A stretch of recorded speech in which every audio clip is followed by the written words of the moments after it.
Discover what the KGB found in an Egyptian tomb. The objective of this particular mission was to find the knowledge which was left behind from an advanced culture. I was one of the first to be recruited by the KGB. I don't believe the soldiers realized the significance of what they were looking at. Got orders, you have to do it. The first hard evidence of an humanoid extraterrestrial life form. Extraterrestrial contact at a distant time in an ancient land. Remember, nobody knows my name. Exclusive film footage of what could be the discovery of the millennium. Learn the terrible secret Papa! before it's too late. Hello, I'm Roger Moore. In 1961, Soviet cosmonaut Andrei Andropov lifted off in a Soyuz space capsule and spent 45 minutes in orbit. For decades, we have believed that the first human beings in space were Russian. Is it possible, though, that centuries earlier, the first people to leave the Earth were ancient Egyptians? And did Soviet researchers learn this early in the 1960s? Recent evidence out of the former USSR indicates that indeed Russian agents were very curious about artifacts uncovered in Egypt. Artifacts which they believe suggest early contact between humans and beings not from this planet.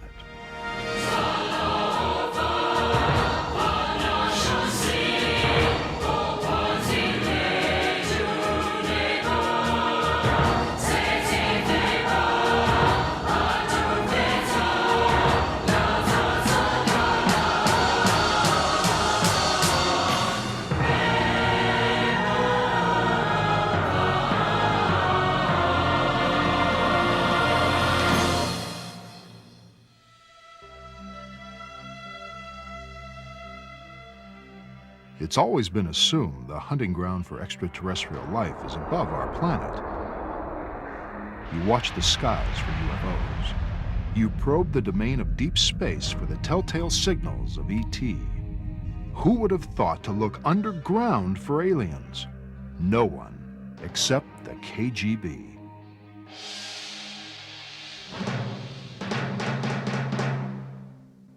Dr. Viktor Ivanovich holds degrees in astrophysics and neurology. While serving in the Kremlin as science advisor on advanced propulsion systems, Dr. Ivanovich contends he gained access to the files of a KGB mission called Project ISIS.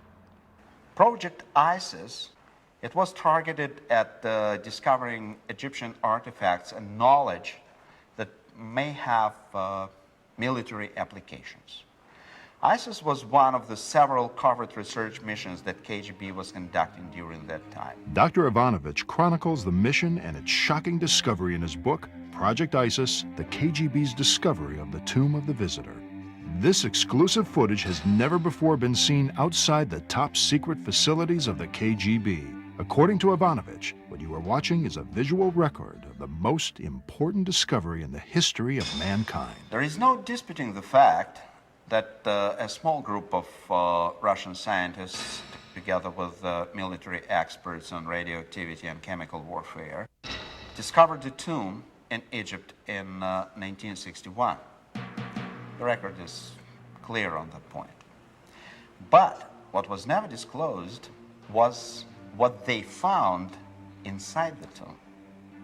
From the available evidence and highly placed sources, in the sarcophagus were the remains of an alien creature who died in Egypt about 10,000 years BC.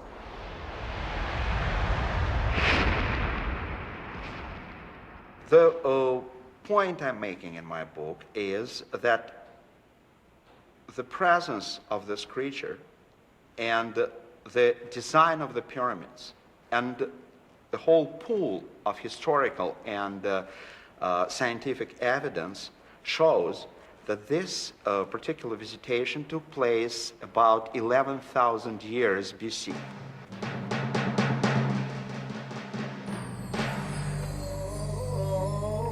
Long before the Babylonians or the Greeks, before the gods of the Assyrians or those of Crete, Long before all others, there was Egypt. The world owes much to the ancient Egyptians. They were the first mathematicians, the first astronomers.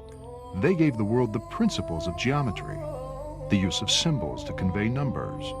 The first calendar was Egyptian, as was the first writing paper. The world's first libraries were found buried under the sands of Egypt. This is why the disclosure of Project ISIS is so troubling. If the claims of Dr. Ivanovich are true, if the KGB did find an alien entombed in Egypt, it will force us to reconsider the history of civilization.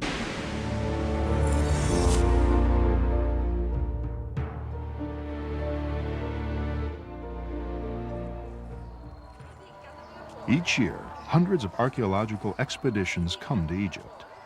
They could be analyzing antiquities that have long been studied, searching for new clues that may disprove old theories, or struggling to reconstruct the life of a slave village from fragments of the past.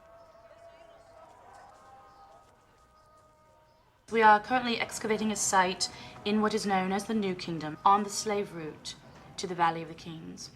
And the question there is, how did the ancient Egyptians feed and care for the hundreds, perhaps thousands of slaves that they needed to create these massive, massive structures? The fundamental question of ancient Egypt is, how did such a civilization, so incredibly advanced, spring forth, fully formed, around 2500 BC? If you look back at any other ancient civilization, what you find is a gradual historical development, meaning they learned about trade, they created economies, they became technologically advanced slowly, hundreds and hundreds, perhaps thousands of years. You get none of that with ancient Egypt. 2500 BC, boom, fully formed society pops out of the desert. It's like a Model T Ford, the ancient automobile, 1 minute, and the next minute, the craft is a space shuttle.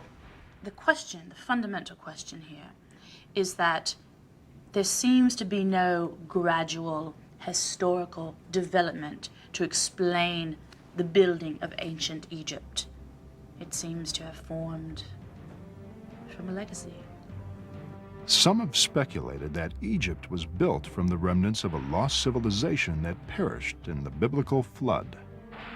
Dr. Ivanovich contends Project ISIS discredited this theory. According to Ivanovich, the KGB uncovered evidence that proves Egypt was founded on a heritage of wisdom from an extraterrestrial race. Coming up next, exclusive film footage of the most amazing discovery of the millennium. I don't believe the soldiers realized the significance of what they were looking at.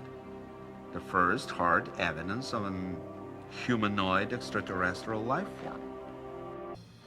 The austere building behind me once housed what was undoubtedly the world's largest and most feared intelligence agency. Why would the KGB be so interested in what many consider to be science fiction? The genesis of Project ISIS began in the post-war period of the 50s. From the bloody ashes of World War II, a new Soviet state had emerged. No longer was Russia a backward agrarian nation. The motherland was a superpower and willing to prove it. Under the dictatorship of Nikita Khrushchev, the Soviets were determined to show the democracies of the West that communism was superior. It was a challenge America could not ignore. The competition between the two superpowers was an immense drain on Soviet economy. Placing the man in space before the Americans was a great propaganda feat, but it cost billions in rubles. The same for the arms buildup. Each time America tested the nuclear bomb, Russia had to respond with a bigger one, again costing the Soviet government billions. As the world watched and prayed, the two nations joined in a Cold War for technological supremacy. Khrushchev knew that the so-called socialist camp headed by the Soviet Union could not keep up this pace. It did not have NATO's resources. That's when the KGB was ordered to investigate less costly means of technical advancement.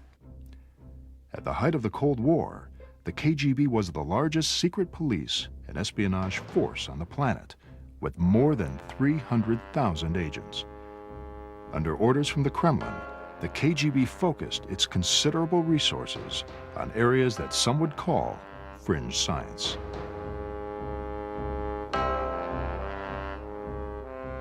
The KGB investigated the power of psychics.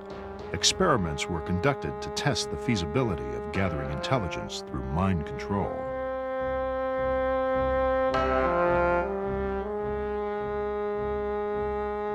A man with a taste for blood headed the paranormal division of the KGB. The KGB research into the anomalous phenomena had begun in 1920s, when a special laboratory, so-called dark room, was created. From the middle 1930s, Russian psychics had been persecuted under Stalinist regime.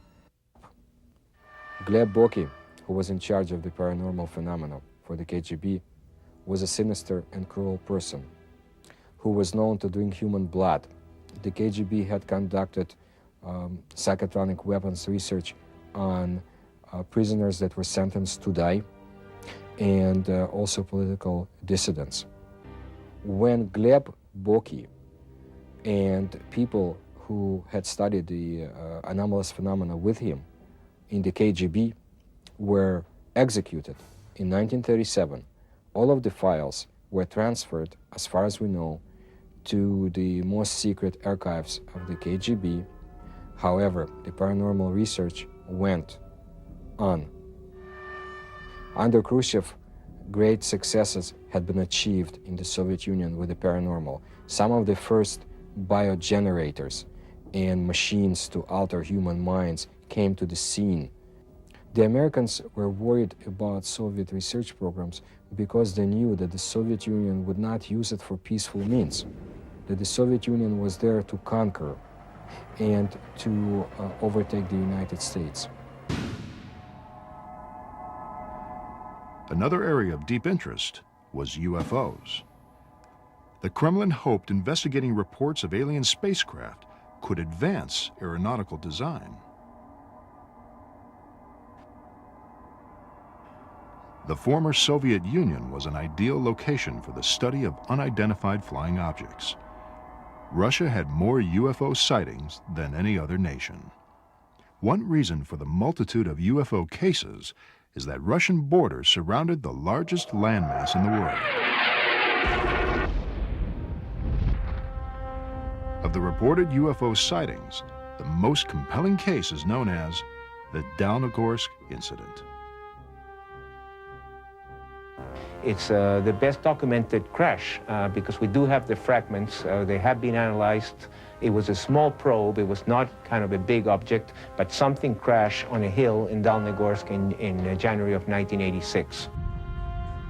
From analysis of the crash site, this computer simulation illustrates the last moments of the doomed spacecraft.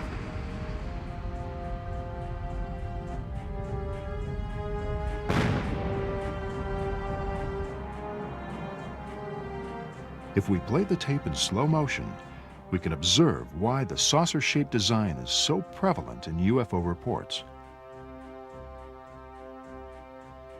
Leading experts say a fixed-wing aircraft operating under the same adverse conditions would have buried its nose in the ground and burst into flames. As one can see, the saucer shape enables the space vehicle to skip and cartwheel over the field.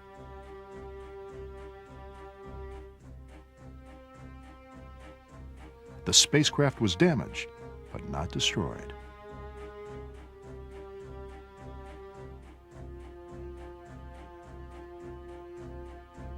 From contacts with the Russian mafia, the producers obtained this exclusive, secret KGB footage. The film purportedly shows military personnel and KGB agents at the crash site of a saucer-shaped object. Leading the mission is the man wearing the fur hat. He is believed to be a senior KGB agent. It's still not certain if the Dalnogorsk incident was the crash of a UFO. But some think the KGB's mission to find and adapt alien technology to Soviet aircraft was successful. UFOs, the paranormal, and Project ISIS, all three were part of the Kremlin strategy of achieving military superiority. According to Ivanovich, the goal of Project ISIS was to find a collection of advanced knowledge left by a lost civilization. Knowledge that would give the Soviet Union an invincible lead in their quest for global domination.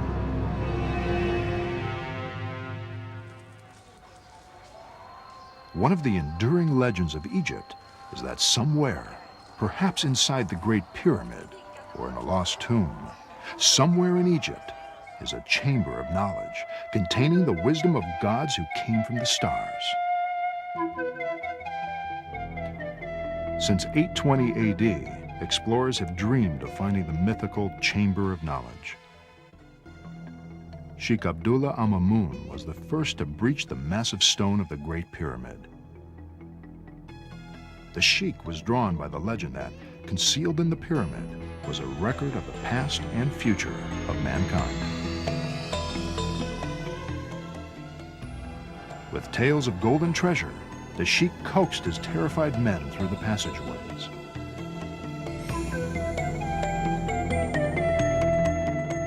But when the Arab explorers reached the king's chamber, they found only an empty sarcophagus.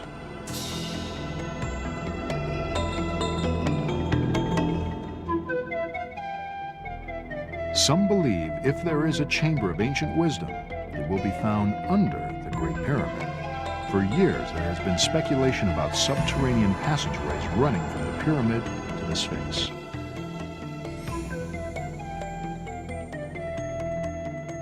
Recent seismic surveys suggest a mysterious chamber-like cavern lies below the Sphinx. This has led many to reconsider the legend of the Chamber of Knowledge. Is there a storehouse of knowledge left behind by ancient visitors? Signs point to yes. The vastness of the desert here is overwhelming. It was in this region, at the edge of civilization, that something profound may have happened over 2,000 years ago. Egypt was the first civilization. Pharaohs ruled the kingdom for over 1,000 years.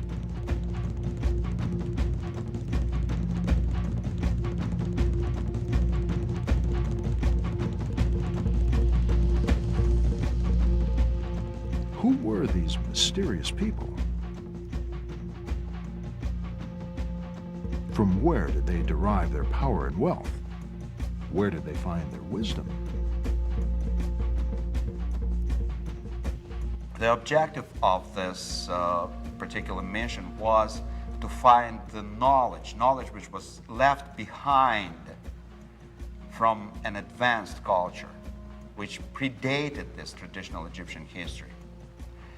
The team of archaeologists was composed of Egyptologists from Russian Soviet Academy of Science, which was one of the best schools of ancient cultures in the whole world.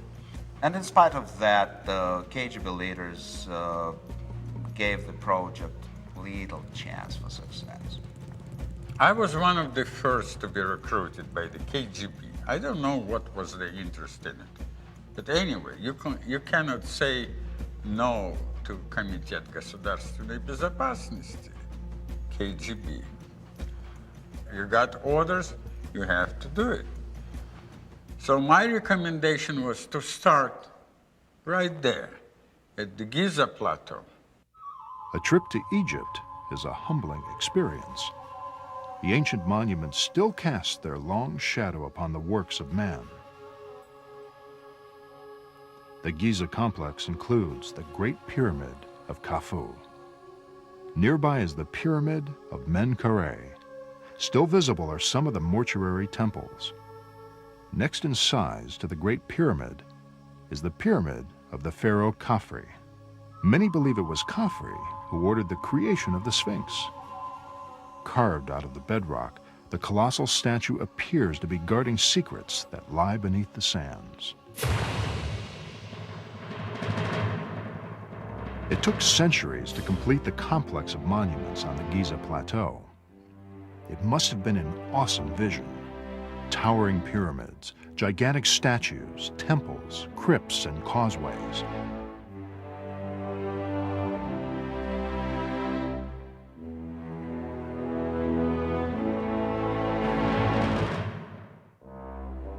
Giza was a manifestation of the power of Egypt and the divinity of a living god called the Pharaoh.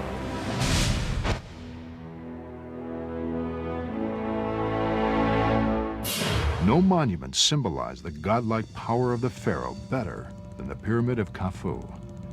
For size and engineering precision, the Great Pyramid has never been equaled. The pyramid weighs roughly 6 million tons, 20 times the weight of the Empire State Building. Until the Eiffel Tower was erected, the Great Pyramid was the tallest structure in the world. Over 2 million stones were used in its construction. No stone weighs less than a ton, and some as much as 30 tons. Inside, passageways connect the chambers. Shafts run to the exterior. Today, the pyramid is rough stone, but it once had a mirror-like finish of masonry. It is believed the Great Pyramid was adorned with a top of solid gold. The sunlight dazzled the eye for hundreds of miles.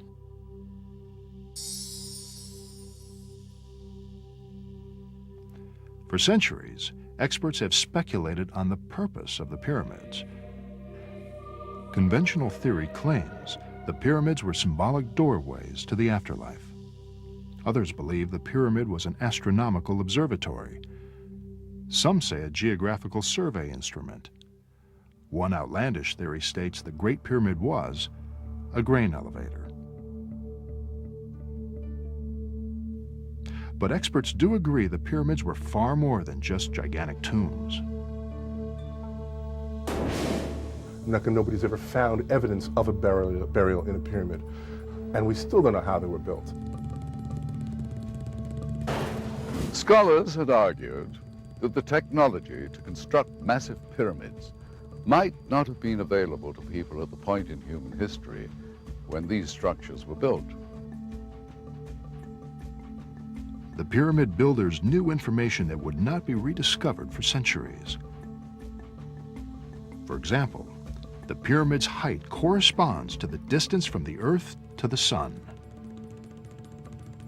The pyramid was set within 4 degrees of the corners of the compass, a precision that has never been equaled. And amazingly, the Great Pyramid lies in the exact center of the Earth's landmass.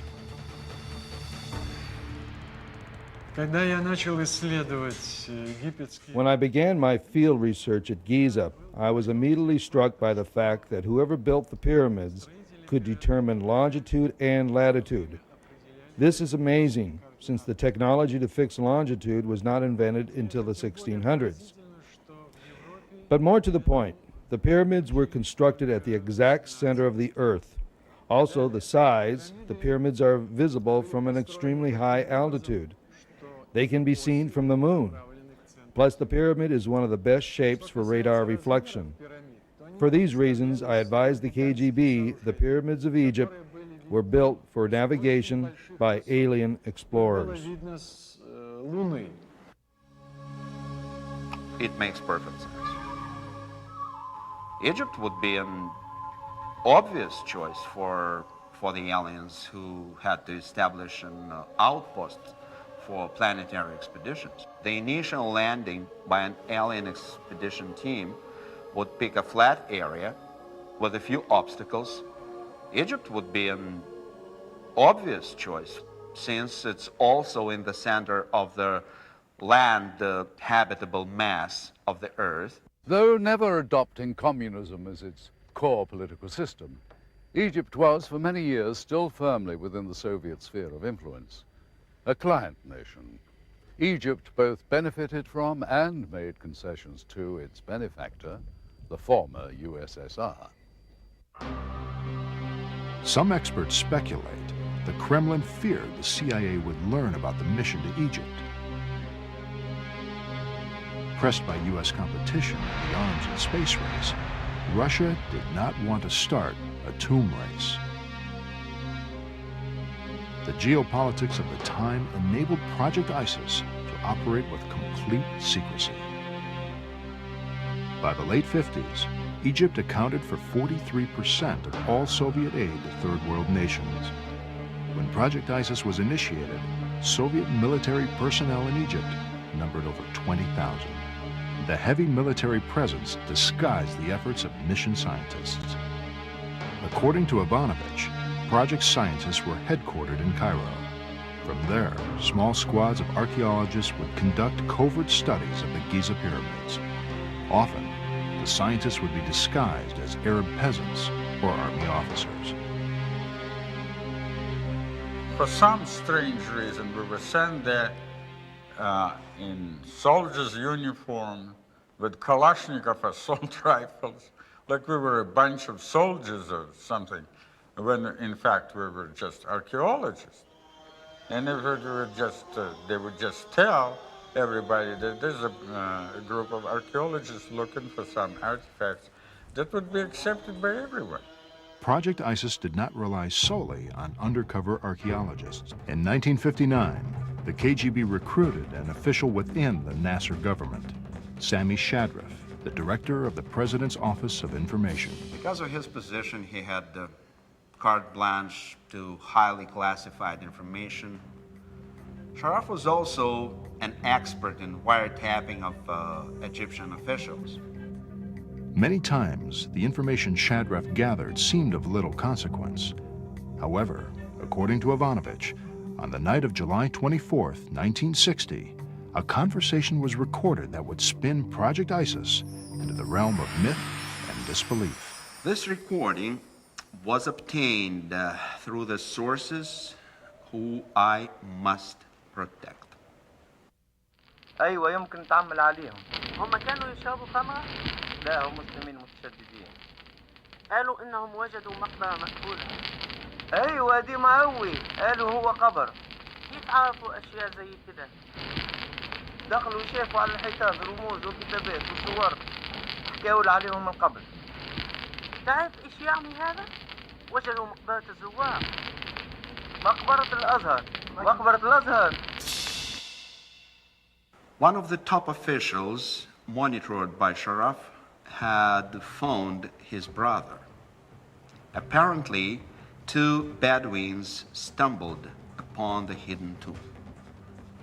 So they remained delirious for a few days, and finally they brought the local hospital.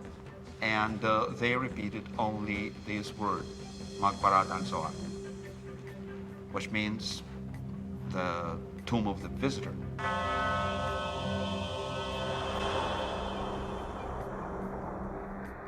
A grave of the ancient Egyptian god who does not exist in Egyptian pantheon. He is not included as a god. He has a special sign as a visitor god. Long before the time of the pharaohs, there was a god who came from the skies with the others of his kind. They brought magic to the land, wonders, power, and wisdom. They returned to their home in the stars, but one stayed behind and taught the people of Nile all he knew. He was buried in the secret place. It is called Maqbaratul Zuwar, the tomb of the visitors. Can myth conceal the truth? Could a legend be based on fact? You must embrace the myth, the folklore, the legend, because it's like a pearl inside of an oyster. You start with that tiny sand of truth, and then over the year, it gains luster and becomes legend. The producers of this program were skeptical. The possibility the KGB thought mythology could lead to advanced alien knowledge was hard to accept. To obtain independent verification of Project ISIS, the producers tracked down a former diplomatic courier for the Soviet Union. The man now works for the Russian mafia. I worked as a messenger for diplomatic corps. One of my roles was moving documents between Cairo and Moscow. Some of them was from Mr. Sharaf. He was a director of information center, Egyptian information center at that time. It was in the 60s, something like that. Most of that papers weren't interested. And some of them in code I couldn't even understand. But few of them I understood. And how could I say in English? It seemed taught to me. And I decided to make a copy. Can we see those copies? No. The man wanted money for the documents. Where are you taking me? Don't worry.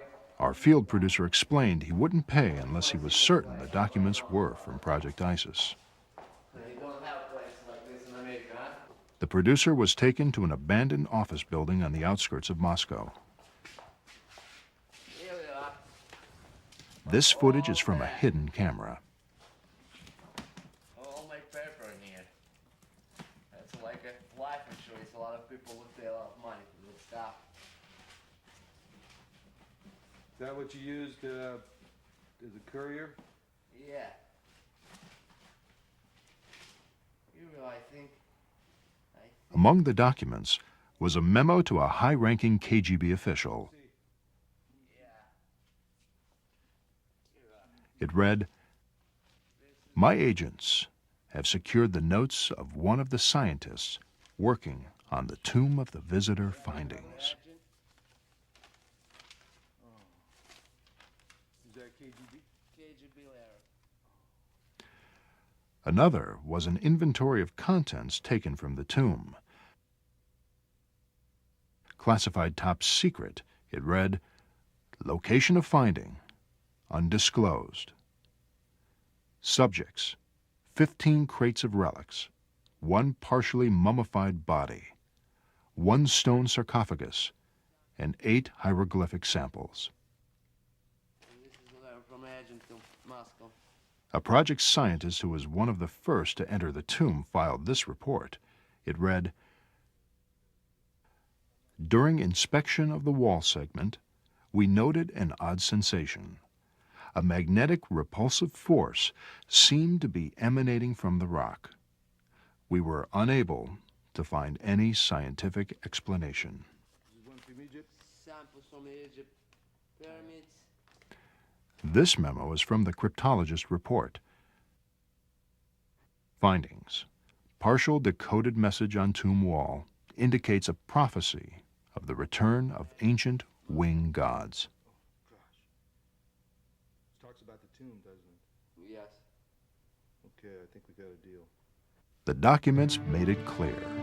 The Kremlin was taking the myth very seriously. One report indicated a military unit was ordered to the site. A security order of the highest level was in force when the sarcophagus was opened. I don't believe the soldiers realized the significance of what they were looking at. The first hard evidence of an humanoid extraterrestrial life form. In Egypt, the focus of attention for most visitors is the awe-inspiring antiquities, ancient wonders from the past. Is it possible these attractions have been a draw for life forms other than human tourists? Not according to Dr. Ivanovich. His book makes it clear. Aliens didn't come to Egypt to see the pyramids. They came to build them. To summarize, the main point I'm making in this book is that we deal with the unprecedented discovery in the history of mankind. It's the first discovery of the remains of a humanoid extraterrestrial alien which was walked the Earth 10,000 years BC. The principal evidence in support of his theory is the film. Ivanovich claims the footage came from the maximum security archives of the KGB. The author accepted the producer's request for an independent analysis of the footage. We asked Russian film expert Sergei Goncharov for his opinion. He first examined the film cans. And this is the name of the factory that manufactures the motion picture film in the city of Pereslavl. This is the type of film type A2, which is the emulsion. Goncharov then analyzed the film emulsion for signs of fraud. Now that we've looked at the cans, the next thing to do was to actually find out if the film itself had any markings on it. Okay, in the very beginning of the film, we have this word, which in Russian says начало, or the beginning, or the start. Okay, then we have the two bits of information which says plyonka number 267. Plyonka in Russian means emulsion or film, could denote the reel, the roll, or a batch, and this, of course, is the number. The next thing we see is this bit of information. Совершенно секретно, top secret archive of the KGB logo, and the word archive of the KGB. The KGB has a history of sophisticated counterintelligence. Could Project ISIS and the discovery of the tomb be a skillful fabrication by the KGB? But why would the Soviets want to perpetrate a hoax of this magnitude? Perhaps as a diversionary tactic, masking the real KGB mission to Egypt. Whatever the truth, whether real or fake, we have learned that in investigating the KGB, it's best to keep an open mind to any possibility. This is the period where military, after first safety precautions have been taken, entered without wearing gas masks, but that's what they do now was absolutely mistaken, and you will see why.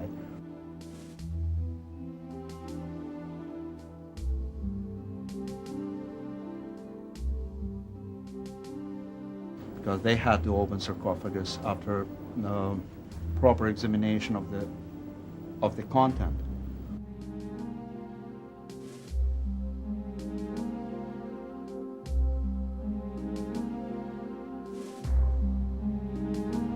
And you see the fumes that turned out to be toxic come out.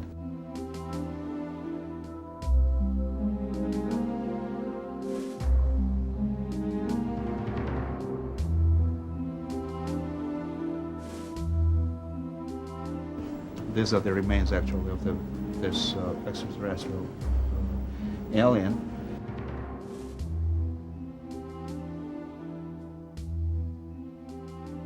So, and the fumes which are coming out, we will see it later, intoxicate one of the soldiers.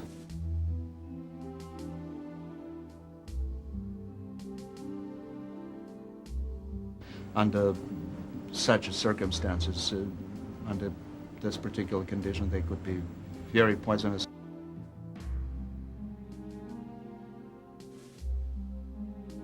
And that's why they invited the team of this chemical warfare specialists to check the contaminated area again and assist this soldier who lost his senses.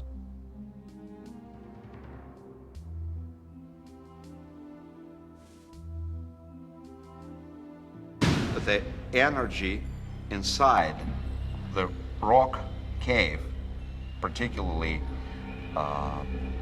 during the first days of exploration, was very, very high.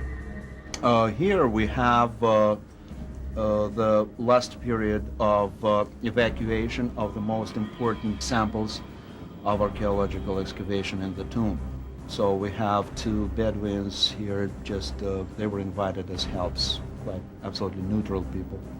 These are the most important pieces of evidence that were taken from the tomb after being inspected by the team of the scientists. The producers obtained documents reporting on the scientific investigations of Project ISIS.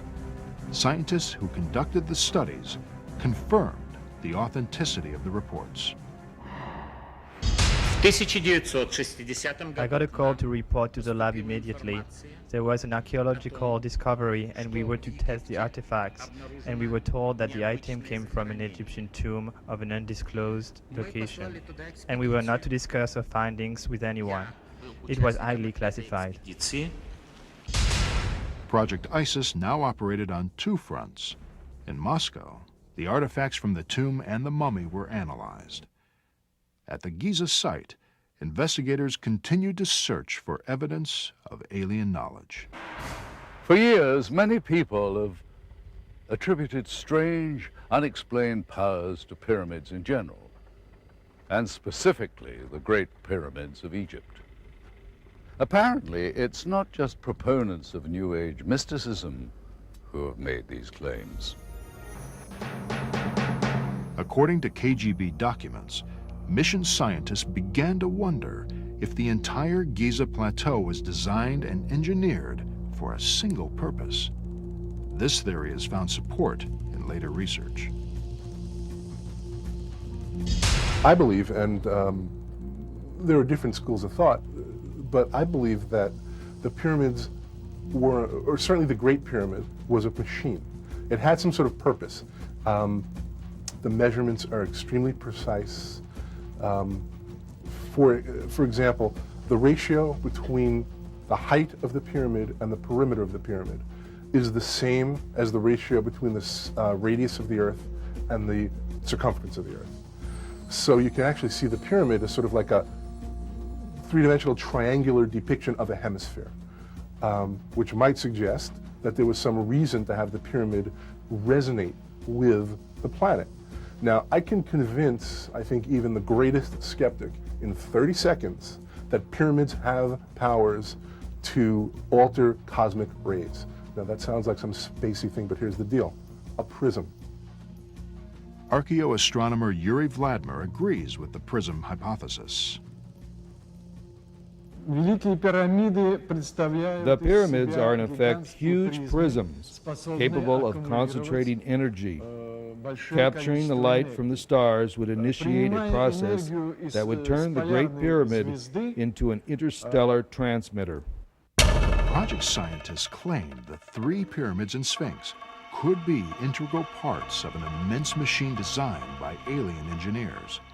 According to them, all the monuments of Giza are linked by a master control mechanism inside the Great Pyramid. In the Great Pyramid, a passageway leads to the king's chamber.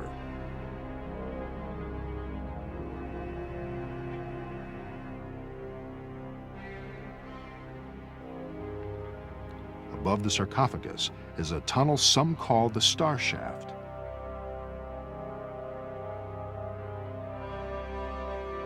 When a specific celestial alignment occurs, starlight streaks down the shaft. The investigators theorized that radiant energy striking the sarcophagus could initiate something similar to a cold fusion reaction. Project researchers believed the prism structure of the pyramid would magnify and transfer the energy to the other monuments. In ways not fully understood by the team, a unified beam of energy could erupt, turning the Great Pyramid into a cosmic beacon used by alien starships for celestial navigation. A far-fetched theory, no doubt, but the Giza investigating team immediately informed KGB headquarters. We briefed the KGB on our findings. We were ordered to investigate possible target locations for pyramid transmissions. As the Giza work continued, the scientists at project labs in Moscow were preparing to create the most amazing portrait in history. Through the forensic reconstruction, they were able to replicate the face of a humanoid found in the tomb. In the movie Raiders of the Lost Ark, the Nazis were shown to be interested in archaeological findings in Egypt, which they hoped would yield untold powers. Sometimes truth, as they say, is stranger than fiction. Anthropologists speculate other cultures may have been motivated by the same impulse that produced the pyramids of Egypt. Ancient pyramids have been found in places as diverse as Mexico and China. Many experts conclude there must be an historical connection. It's an uncanny coincidence and it's an uncanny convergence that very much supports the notion that there was some sort of common antecedent civilization, or that there was some common civilization that touched all these other civilizations that had either an unearthly or an incomprehensible origin. All of these legends and myths talk about beings who are men but not men, who lived long lives, who were giants, who went up in spaceships, who traveled among the stars, who brought us knowledge of language, alphabets, calendars. Legend says the pyramids of China were built when the first emperors ruled. The emperors were called the Sons of Heaven.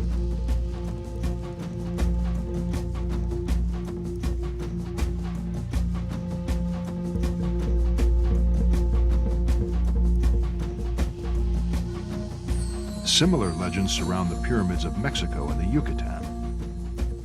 Strangely, the term Star Walkers can be found in both South American folklore and Egyptian text. The Egyptians used the phrase Star Walkers to describe, I guess what I'll call the giants, a class of man/God. They were men, but they weren't men. They were greater than men. Perhaps they were the giants or the titans who walked among the stars. You have this concept of star walkers, men but not men, godlike men, creatures like men but who are really more like gods, who walked among the stars, who left Earth in spaceships. The Bible tells us about one of them. If you believe in the Bible, you almost have to believe in this notion. For me, I always sort of pause and say, when different cultures tell me the same thing. The commonality of myth and pyramid building among diverse populations leads some experts to speculate that all cultures might be traced to a single parent civilization. This mysterious race may be responsible for the oldest known civilization on the American continent. The Incas of Peru nearly rivaled the engineering and construction abilities of the Egyptians. Similar to the Egyptians, the Incas had no knowledge of the wheel, yet thousands of miles of roads spanned their empire. How did the primitive Inca construct roads over the most hostile terrain on the planet? And why? Building the spiritual center of Machu Picchu would severely test today's engineers. How did the Incas move massive stones to such heights? Perhaps the Incas were aided by an unknown civilization that first appeared in Egypt. Some say this mysterious race left us time capsules of knowledge. Key to finding our ancient legacy is to unlock the secret of the pyramid. The scientific team at Giza believed they had discovered the secret of the pyramids. According to them, the pyramids were used for celestial navigation by alien space travelers. The KGB ordered the team to determine the target location. Planets, stars, constellations, and galaxies, all are in a constant state of motion. Project scientists had to replicate the night sky as it appeared over Giza thousands of years ago. We know a lot of things now that we can calculate where, at what time, let's say 1,000 years ago, 2,000 years ago, 2,500, that supposed to be built. At 2500 BC, mission scientists found no direct alignment between the pyramids and a planetary or stellar group. Through computer simulation, we were able to duplicate the celestial sphere as it appeared before human civilization. They moved back in time, searching for a link between the pyramids and an astronomical object.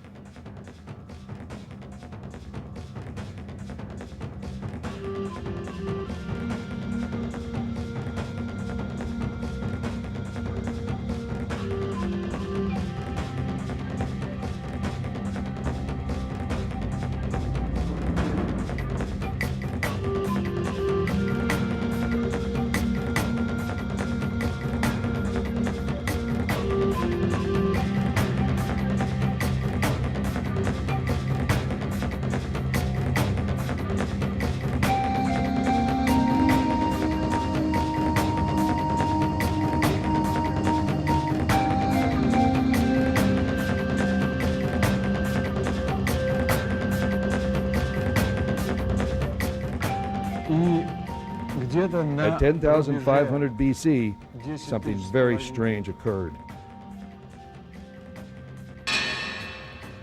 Didn't match at 2500, but it did at 10,000 BC. You understand? According to investigators, at 10,500 BC, the three pyramids at Giza are aligned with the stars in the constellation of Orion. The monuments of Giza were targeted on the constellation of Orion. This could not have been by chance. The builders of the pyramids must have been working from plans that were designed in 11th millennium BC, before the pyramids were constructed. A similar correlation was found when team members tested the artifacts. We started by conducting a radioactive sampling. Both the relics and the mummy were negative. Microscopic sampling of mineral composition, as well as magnetic neutron particle bombardment, indicates it is a mixture of metal and synthetic materials of unknown origin. More testing with carbon dating and radioactive sampling placed dates beyond 10,000 BC. Excitement shot through the project headquarters. The date of the tomb matched the date at the Giza site. Project scientists concluded that there must be a connection between the design of the pyramids in 10,500 BC and the mummy found in the tomb. The KGB ordered further tests. Psychics conducted paranormal studies in the tomb. This quite risky experimentation really took place. But the levitation, yes, took place. When we deal with such a paranormal phenomenon, it's quite natural. First of all, the energy level of the whole area inside the tomb was absolutely beyond normal. A computer projection was produced of the mummy as it originally lay in the sarcophagus. From the date scientists claimed they could ascertain the physiology of the individual, reconstruction of the facial features commenced. Through the forensic reconstruction, they were able to replicate the face of a humanoid found in the tomb. Characteristics include a large cranium, unusually large eyes, small chin, mouth small, visible, signs of teeth positive.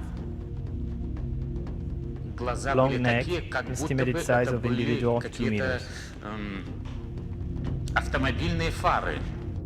As forensic work continued, investigators at Giza probed the unity between the pyramids and the constellation of Orion.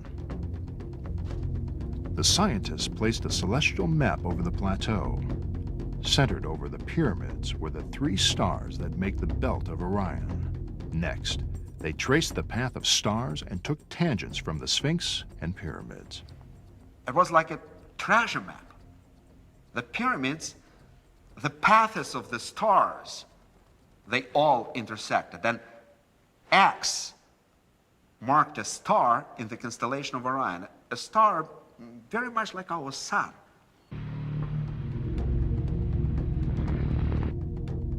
At project labs in Moscow, the facial reconstruction neared completion.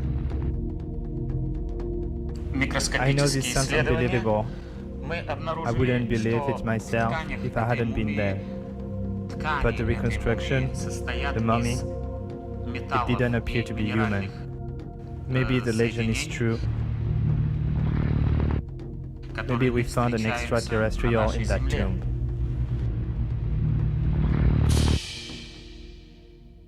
Coming up next. The conclusion was inescapable. The aliens who came to our planets in 11th millennium BC laid the foundation for building the pyramids thousands of years later. And they came from the planet that circled the star in the constellation of Orion.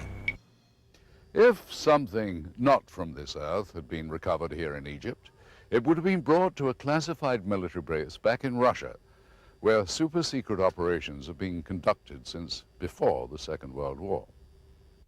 As you know from our previous investigations, even the KGB can't keep secrets forever.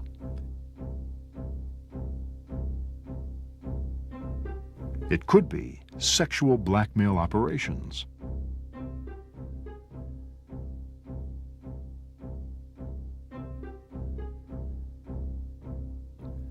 Assassinations.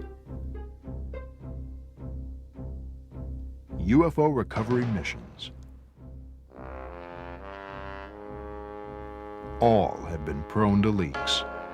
Project ISIS was no different. An ironclad web of secrecy surrounded the labs and offices of Project ISIS. But many of those working on the project were professors, scholars, and scientists, people in the habit of discussing their work. Top secret documents began to circulate. Rumors spread. Some word of the alien and the tomb leaked out. A group of people began to meet, former KGB staffers and other, mostly computer and technical people. They believed that the tomb was that of an alien who was once worshipped as the god Osiris. The being brought to Earth the knowledge of science and math. He was responsible for the growth of civilization. So all these people call themselves the followers. The cult took their name from an obscure passage in the Egyptian Book of the Dead. According to Egyptian belief, a family of gods came from the stars, bringing to the people of the Nile the wisdom of the universe. One day, the gods returned to their celestial home, except Osiris. The god gathered a group of mortals together and taught them much wisdom, including the magic of numbers. They called themselves the followers. It was their duty to protect and preserve the sacred knowledge until Osiris returned to teach the pathway to immortality.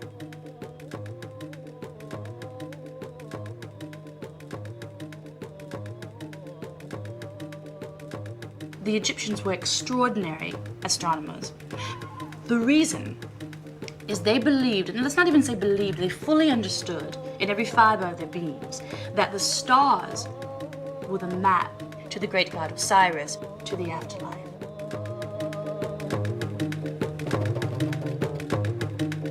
I believe it's a fundamental aspect of human nature that the idea of immortality, that we must go on, that we're not here for our 5 minutes and then dead, finished, end of story, put the book on the shelf.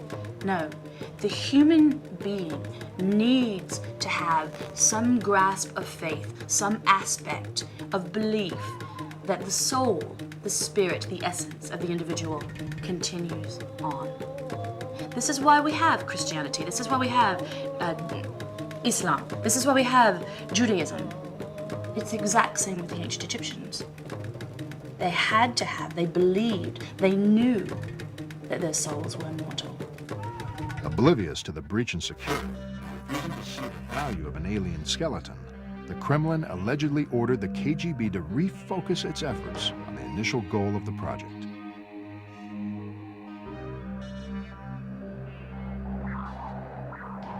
With the use of ground-penetrating radar, the passageway and tomb were imaged. Nothing seemed unusual. They lowered the radar scan.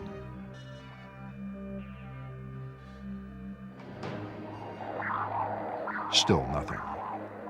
The radar screen showed only rock strata. They were about to abort the mission when the radar began to pick up an anomaly, a faint shadow. It appeared like a passageway.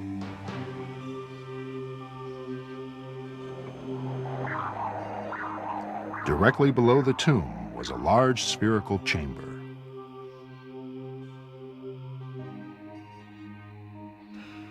Many in Project ISIS believed they had found the legendary Chamber of Knowledge.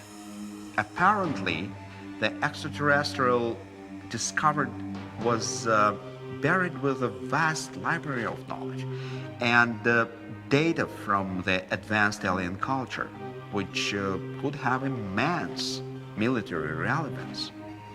Many wanted the chamber opened. Their argument was based on the following facts.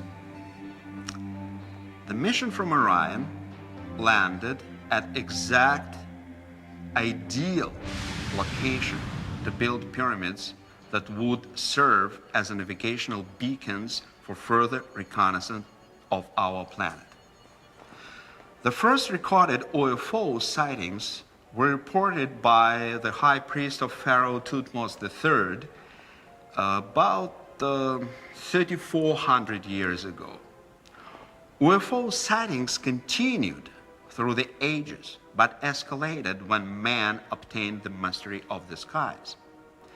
When the nuclear age began and man conquered the inner working of the atom, the aliens from Orion stepped up their observation of the Earth, resulting in Roswell incident and an explosion of UFO contacts. Abduction reports began to sweep the world in the early 60s.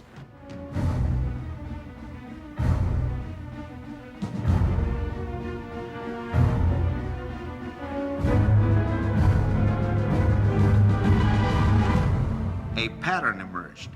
Nearly all abductees spoke of physical examination. Women spoke of the insertion of objects, something resembling artificial insemination. Many believed they were again abducted, giving birth to alien hybrids.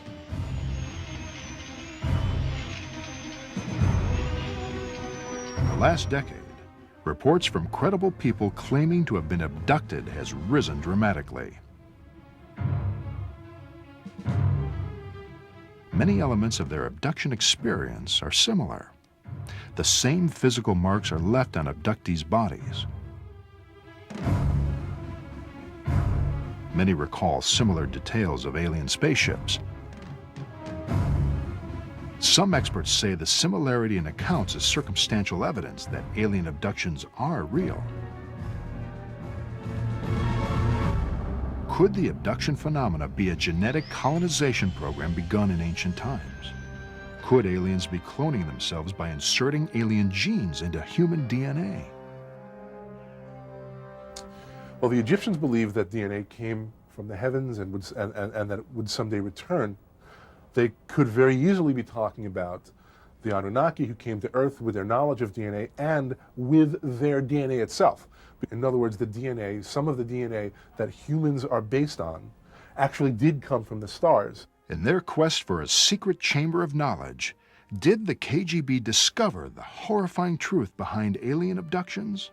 Are humans being transformed into an alien species through genetic engineering? Coming up next, exclusive film footage. And they would just discuss the upcoming visit of, I guess, some extraterrestrials or some beings to Earth, and they would just prepare themselves for this kind of visit. Mama! Mama's Mama! The nagging question is, with so many people involved in the recovery operation, what happened to these individuals? And if they can't be found today, why not? According to Ivanovich, the discovery of the spherical-shaped cavity bitterly divided Project ISIS. Believing they had found the mythical chamber of knowledge, many argued for immediate excavation, but others voiced concern. They warned that the tomb could be a type of alien Trojan horse. Opening the chamber without more study could endanger the world. Uncertain what to do, the KGB did nothing. They sealed off the tomb, wiped all the traces of its location from the files. In 1981, Project ISIS was officially closed. But many of those associated with the project were never the same. There were reports of personality changes, shifts in religious beliefs, disappearances, even suicides. Soon, a pattern emerged. He was a physicist. He is working with the Russian government. They began a group. I wouldn't say it was a cult, maybe it was, I don't know. One night I came back from school and the whole place was a mess, and the papers on the floor, and they would just discuss the upcoming visit of, I guess, some extraterrestrials or some beings to Earth, and they would just prepare themselves for this kind of visit. And it was kind of scary because I mean, when I was a kid, I would believe in things like this. The night before this happened, he was talking to my mother, and I overheard that he was saying Egypt, something out of this world, something not from Earth, and you know, and then he said KGB, and that's about it. It was scary for me to realize that my family belongs to some kind of cult or things like this, and God knows what they believe in. It was very strange, and I was thinking that maybe my family is, I was wondering if they were okay. When I walked into the room, you know, Father was laying on the floor with a gunshot. I just know that they called themselves the Followers. When the producers began researching this program, the story of the cult seemed like a dead end. Composed mostly of computer programmers, scientists, and technicians, the KGB took little interest in the group. Then the producers came across this news article. For reasons unclear, the story of a bus full of Russian tourists who disappeared in Egypt in 1985 drew little attention.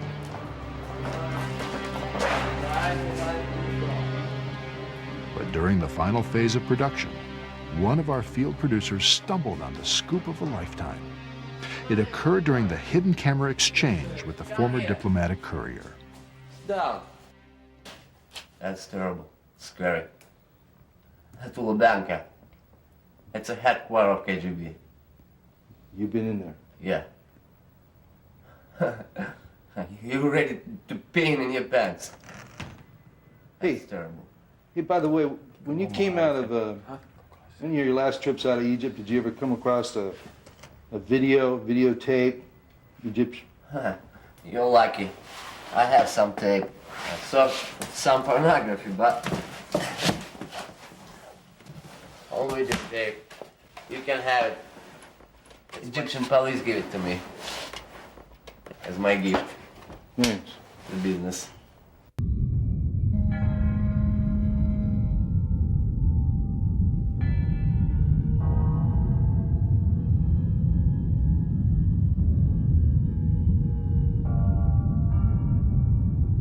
Could this be the first video recording of an alien abduction? Perhaps a mass abduction.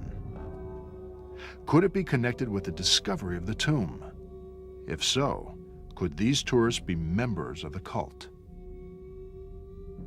piece of archaeology. In his book, Ivanovich claims the followers believed the opening of the tomb signaled the aliens in Orion. They estimated the time electromagnetic energy would take to reach the constellation. The cult concluded the aliens could return no earlier than April 23, 1985. According to Ivanovich, the group went to Egypt to praise the return of the alien known to ancient Egyptians as Osiris. They believed it was Osiris who was buried in the tomb of the visitor. It was he who brought the fundamentals of science to mankind, which begat civilization. The followers believed the second coming of Osiris would herald the beginning of a new age for mankind.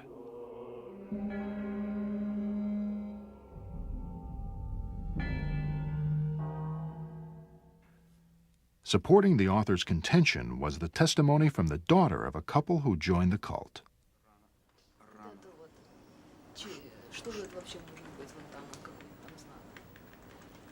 Я думаю, что в этом нет ничего существенного. Please Can you keep on rolling, right? So, could you blow it up a little bit? I wanted to see, like, back off a little bit. I want to see that side. Появится. Но не вижу ничего, ничего Сейчас, не появляется. подождите, сейчас. Ну да, они идут куда-то. А вот это вот, ну что вот это вот такое, вот это мелочь? Вообще-то, может быть, вообще-то не Египет, вообще-то другая какая-то страна непонятная. Вот это вот. Что это может? Прибыла, судя по всему, на место встречи. Папа! Мамочка, господи, мама моя! Ой, мой гад!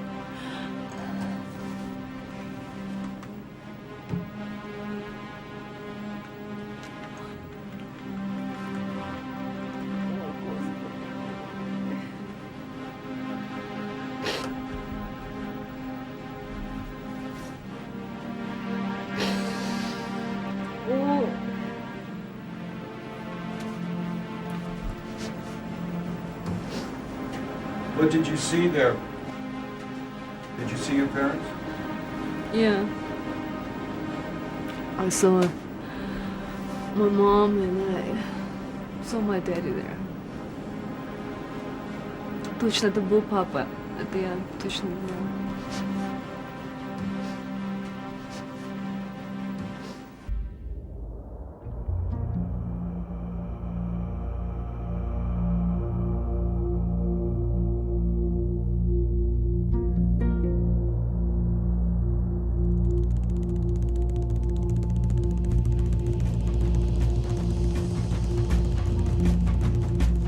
It's been said that to understand Egypt, one must find the strand of truth among the threads of myth, magic, and mysticism.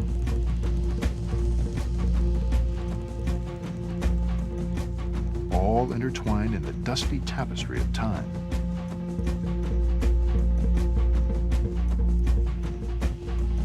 Perhaps it is the same with the story of Project Isis. Untangle the theory and speculation, and you will be left with the strand of truth.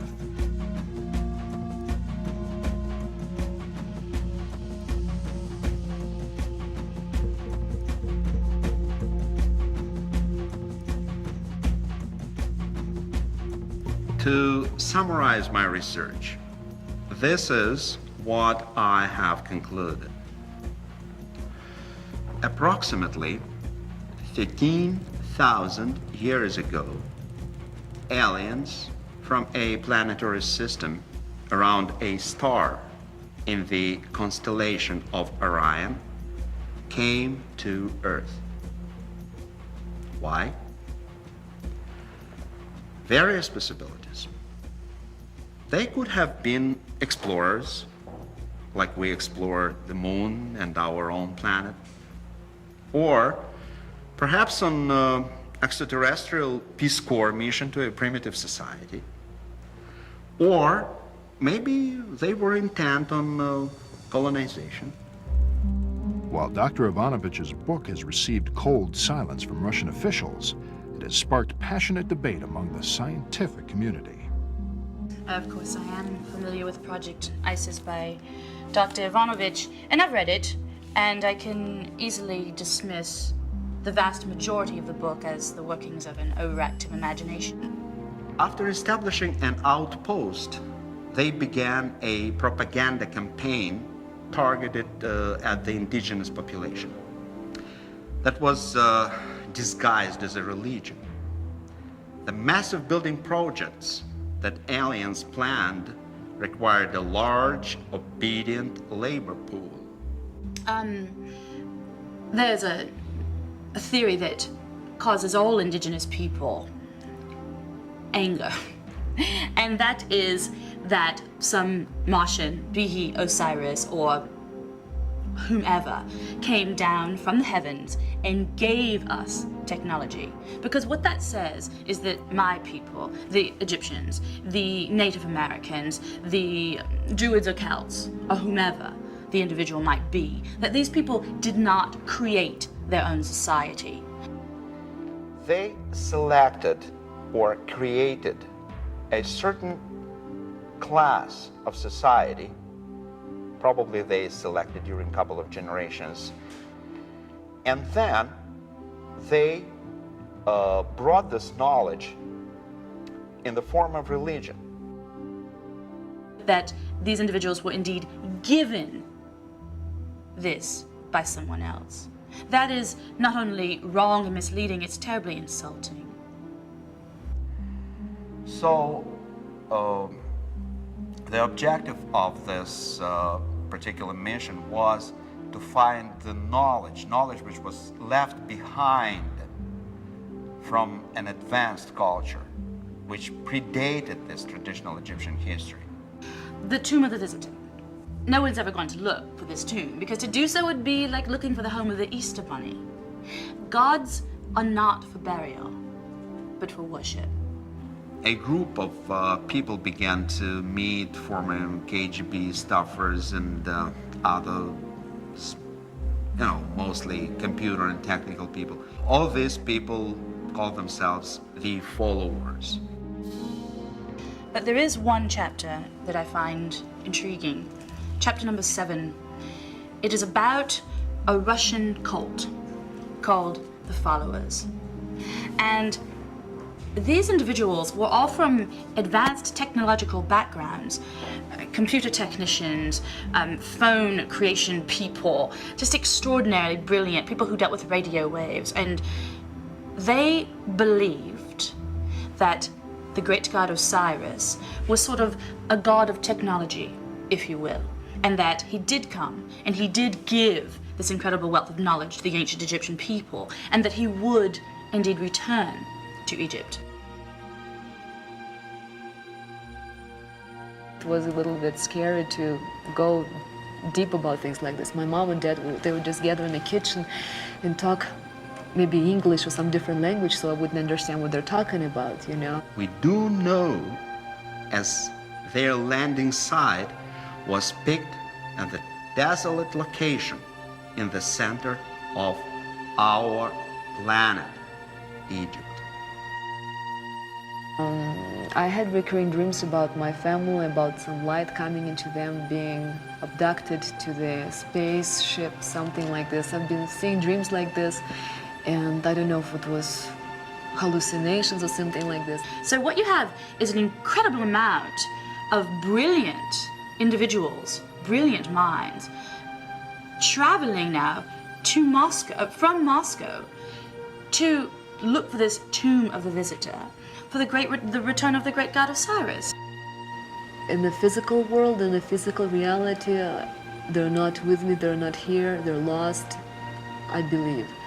In a sense, inside of me, some kind of sixth sense or something like this, whatever you call it, somehow they're with me all the time. I don't know, I feel that they're somewhere around me, that I feel their presence all the time. So if they're abducted and they're elsewhere, obviously they're alive, they're somewhere here. If I don't have a feeling that they're dead.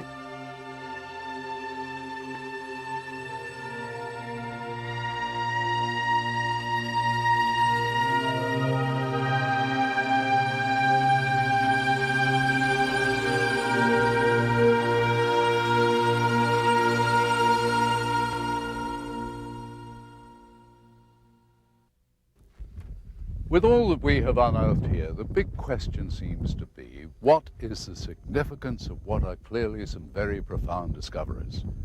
And will we ever know the full story? We hope you've gained some insights into what promises to be a continuing source of intrigue and controversy. Thanks for joining us. I'm Roger Moore.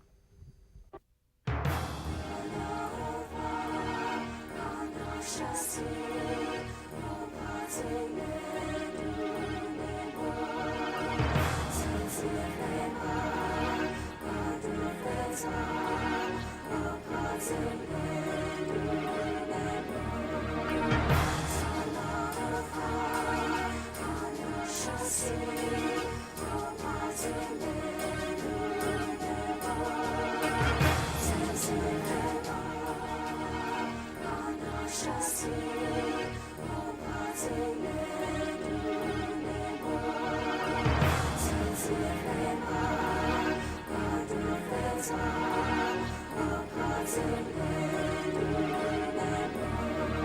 you.